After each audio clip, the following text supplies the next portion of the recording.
This car review might have just killed a whole company. You may have caught my review on a review of the Fisker Ocean. Well, since then, a whole lot has happened in this story.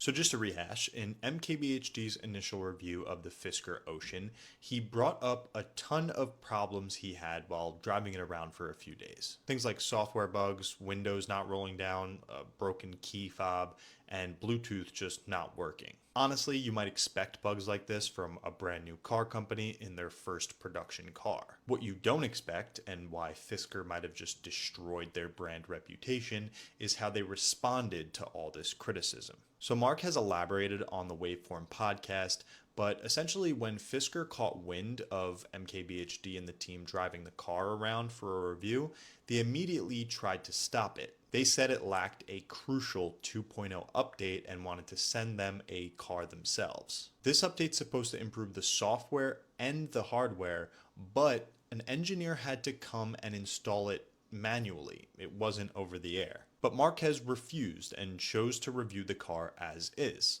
Only right, seeing that the car is on sale today. So this is where it gets a lot worse for Fisker's brand image. Following the review and all the subsequent internet backlash, Fisker reached out to the dealership from which MKBHD borrowed the car. That dealership is owned by this guy, George. For whatever reason, the engineer that called George was extremely confused. Although Fisker or their PR team was in contact with Marquez, this guy really didn't have the whole picture. So his job was to find out who owns the car, how Marquez got it, and ultimately update it to that new 2.0 software. The guy came out and admitted that while the update improves some things on the car, it doesn't make it perfect and there's still a lot they have to improve. But the real problem is how disrespectful this guy was to MKBHD. He referred to him as some kid or a mouthpiece. This is probably the biggest tech reviewer on the planet, and this engineer might not know it,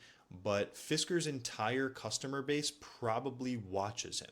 So this conversation was obviously not meant to be heard by the entire internet. But I think Fisker learned a valuable lesson here. Don't have field engineers handling social media problems. The guy said he'll eventually come and upgrade the Ocean, but let's be honest, it's probably too late. Look, I'm personally rooting for Fisker. I think they have some really cool ideas and some interesting cars in the pipeline.